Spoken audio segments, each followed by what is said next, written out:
The first dealership laughed before they even opened the hood. "Transmission's dead," the mechanic said, wiping grease from his hands like he'd already solved the world's easiest mystery. "You'd spend more fixing this thing than the car's worth." Marcus Reed nodded quietly, thanked him, and drove away in silence while the transmission screamed beneath the floorboards like metal tearing itself apart. His 8-year-old daughter Lily sat in the back seat clutching a grocery bag full of instant noodles and cereal boxes bought with coupons. "Did they fix it?" she asked softly. Marcus forced a smile. "Not yet." What he didn't say was that he had already heard the same sentence 4 times that week. "Transmission's dead? Not worth saving. Junk it. Sell it for scrap." The car was a battered 2008 black Mercedes S550 with faded paint, cracked headlights, and nearly 240,000 miles. The previous owner had dumped it cheap after it began jerking violently between gears. Every dealership in the city saw only a dying luxury car. But Marcus wasn't every mechanic. He used to work at Hawthorne European Motors before the owner sold the company to a corporate chain that fired half the staff. Marcus had spent 14 years rebuilding transmissions nobody else could diagnose.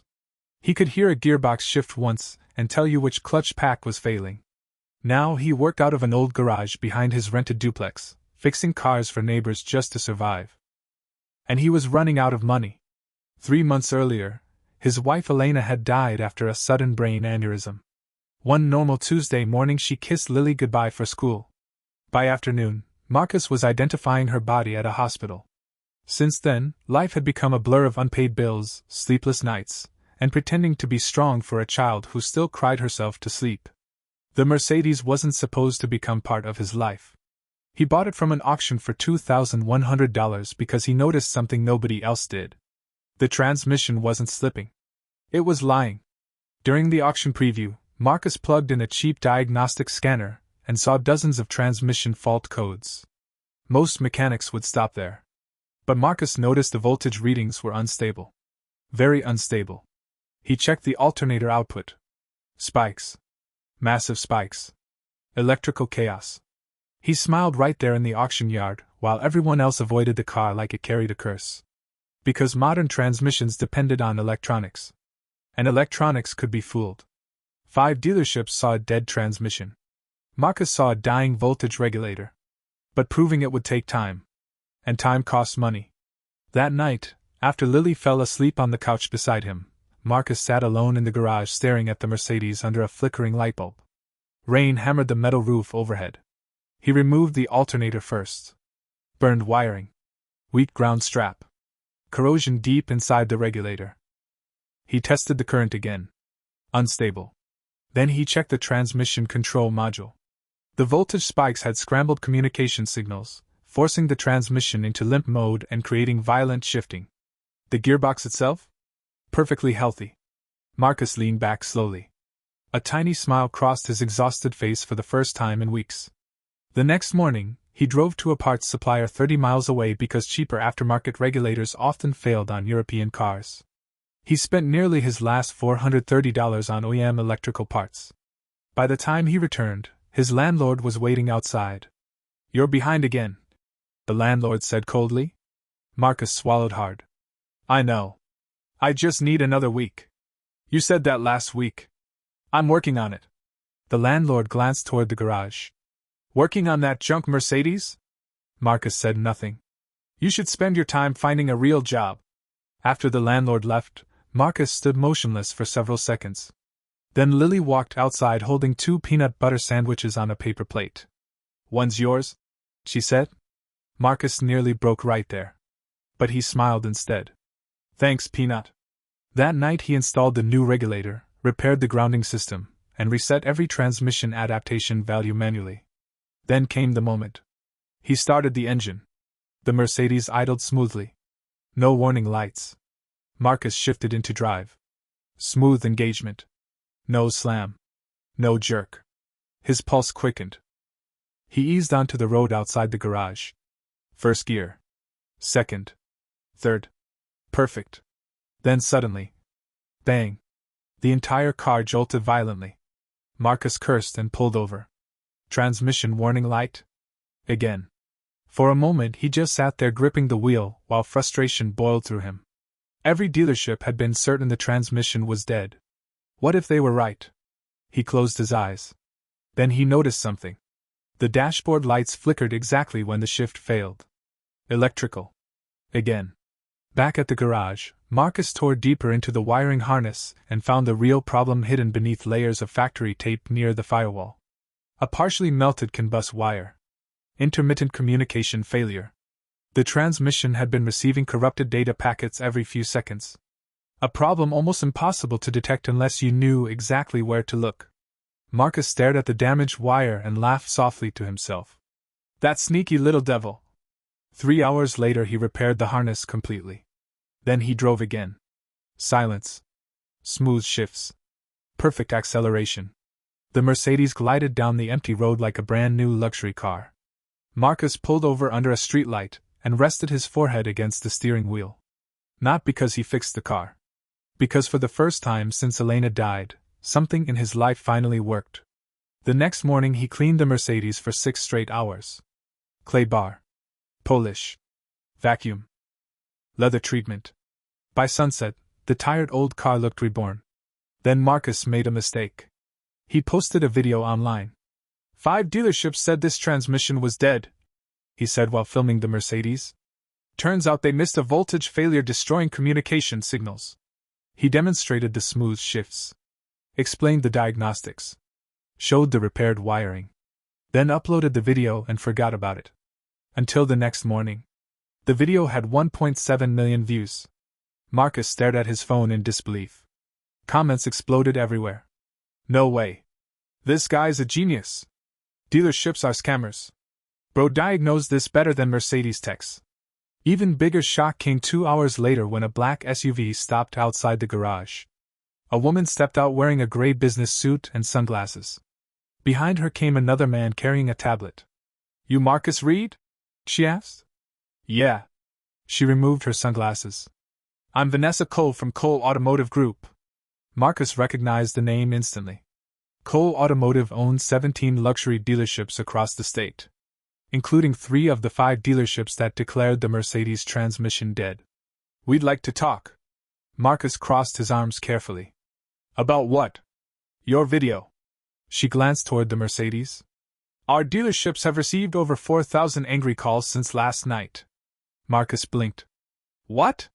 People think we misdiagnosed the vehicle intentionally. You did misdiagnose it. Her jaw tightened slightly. The assistant stepped forward. Mr. Reed, modern dealership systems follow manufacturer protocols. Marcus cut him off. Your protocols told 5 shops to replace an entire transmission without tracing the electrical fault. Silence. Vanessa studied him carefully. How long did it take you to find the real problem? About 11 hours total. One of her eyebrows lifted. 11? Most of that was verifying data. She stared at the car again. Then something changed in her expression. Respect. You trained where? Hawthorne European. I know Hawthorne. Used to. Vanessa nodded slowly. Then she surprised him. I want to hire you. Marcus almost laughed. No. Her assistant looked stunned. Vanessa remained calm. You didn't even hear the offer. I know dealerships.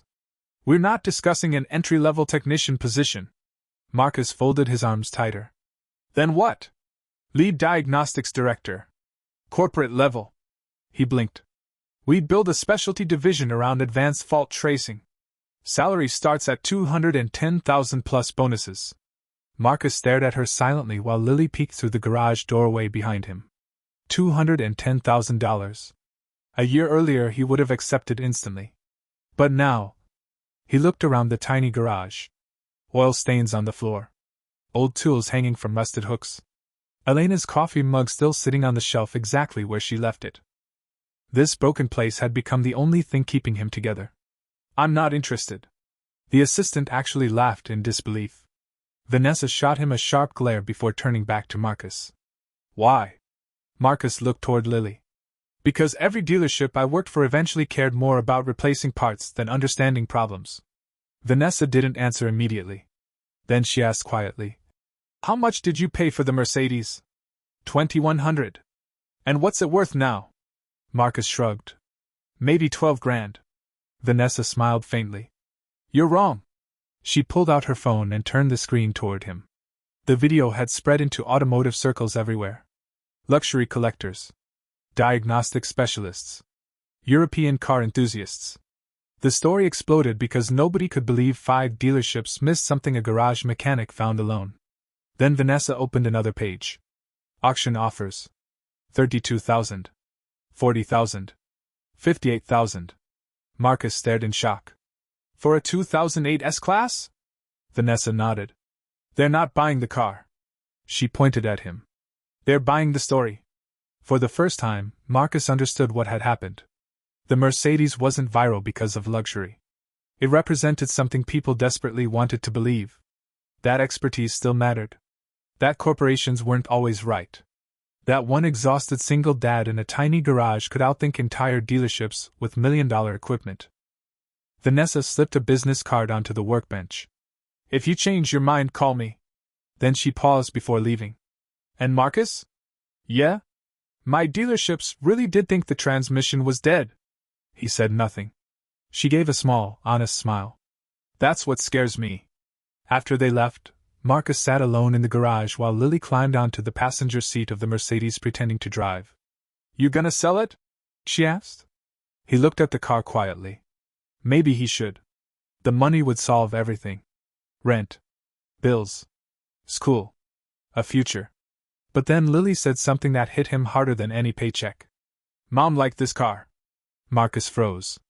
What? She said it looked like a movie star car. His throat tightened instantly. He remembered that night. Elena laughing beside him months earlier when the Mercedes first rolled into the driveway barely running.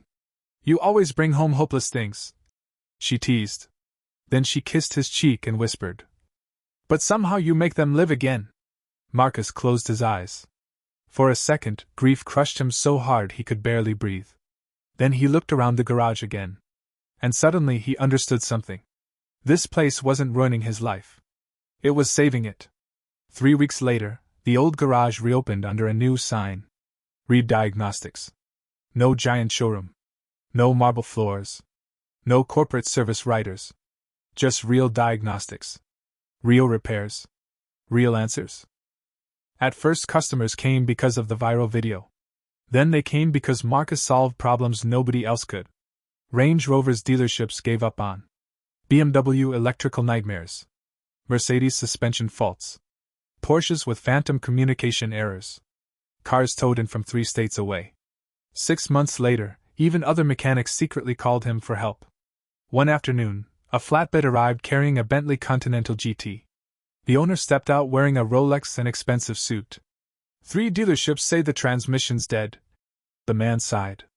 Marcus looked at the Bentley. Then smiled slowly. Maybe, he said. The man frowned nervously. Marcus grabbed his scanner and opened the driver's door. But let's not bury it before checking the pulse. Behind him, Lily sat at the front desk doing homework while the old garage buzzed with life again.